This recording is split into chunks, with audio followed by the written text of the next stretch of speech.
I'm Dr. Larry Burchett, and welcome to your 5-minute weekly coronavirus update for July 24th, 2020, powered by Averpoint.com. This week we're joined by Shovik Banerjee and Dr. Kathleen Montgomery as we review the evidence and science behind the weekly COVID cases, coronavirus and testing, and COVID in rural America. We begin, as always, with the numbers with Shovik Banerjee. Shovik? The U.S. hit 4 million coronavirus cases this week. Now, in early June, we were seeing about 20,000 cases a day. That's gone up week after week to 66,000 new cases a day. Now, this week, it actually stayed flat at 66,000, but there's reasons to doubt this is an actual plateau. The CEOs of LabCorp and Quest Diagnostics came out and said, our testing capacity is full. Some patients are waiting over a week for test results. Meanwhile, the virus is spreading to rural areas where people are just too far from testing sites. Now, the big states are still the story. California, Florida, and Texas are all seeing about 10,000 cases a day and all have 10,000 patients in their hospitals. So these three states account for about half the story. Now, the big states sometimes mask the pain in small states, like Louisiana and Mississippi, where the virus is actually spreading a lot faster than it is in California. And cities sometimes mask the pain in rural America.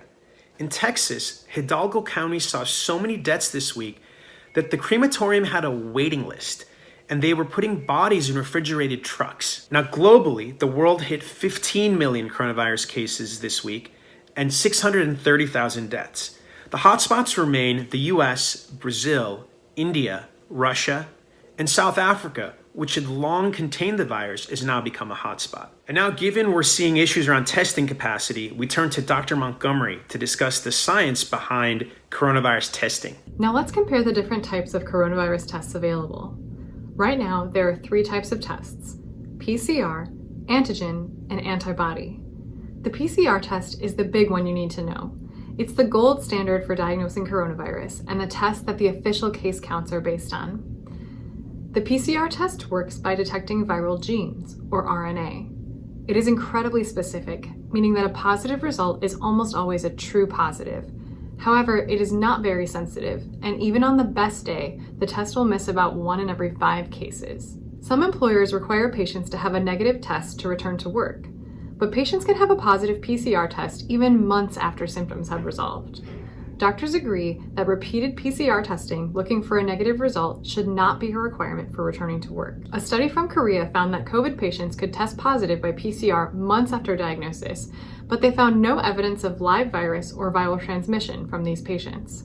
This means patients are shedding the viral fragments that aren't contagious. A study from Korea found that COVID patients could test positive by PCR months after diagnosis, but they found no evidence of live virus or viral transmission from these patients.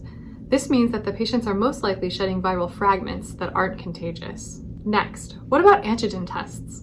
Antigen tests detect viral proteins. The big advantage to these is the quick turnaround time.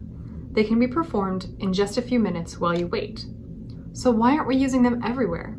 Well, the problem is they're even less sensitive than PCR. They require 1,000 times more virus than the PCR test, and even then, one study found that they were only 30% sensitive, meaning 70% of people who had COVID-19 had a negative test.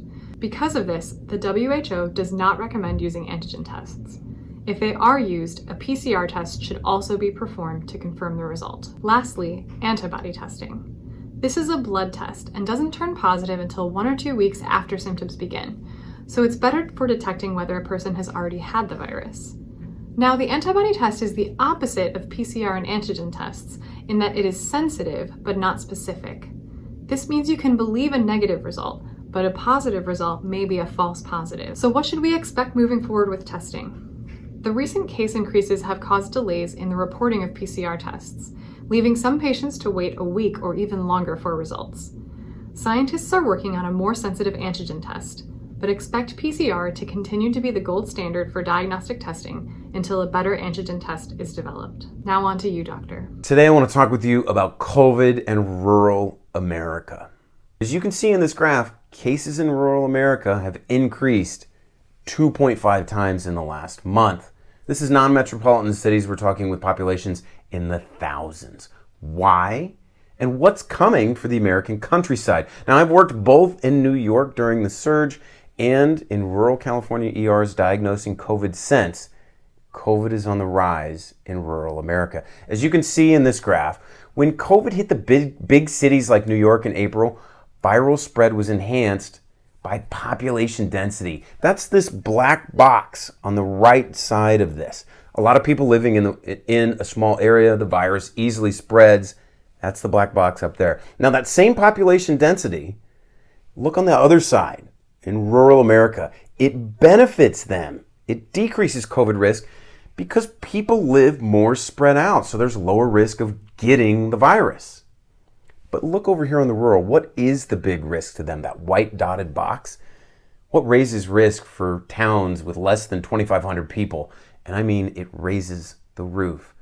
Age. It's an older population. Remember, most COVID deaths, over 80%, occur in people over 65 and in poor health. And rural America has more elderly than big cities, and they're in worse health, which puts these small towns at greater risk.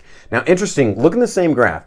For places that are slightly less rural, so over a little bit on the graph, 2,500 to 10,000, there is risk from age, but also more risk from poor health, things like heart and lung disease, cancer, but also institutions.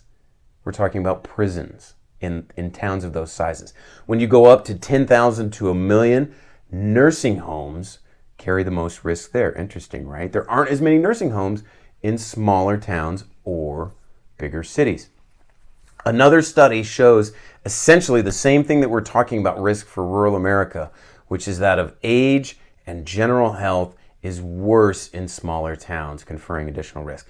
Also, let's not forget about poverty, which increases diabetes, high blood pressure, obesity. All of those are connected to worse outcomes. Additionally, decreased willingness to follow public health recommendations, including wearing masks and social distancing, only makes rural prevention and viral spread an even greater challenge. Let's look at this from a totally different perspective. Look at the non-big city red hotspots on this map. What can we learn when we look at outbreaks? Where do they come from? Now, similar to the above data we were just reviewing, in these smaller towns we see three things: prison outbreaks, meatpacking plants, both which makes sense, right? People in close contact inside for a long period of time with limited ability to social distance. Now, the third thing is something we've also talked before about on this show: race.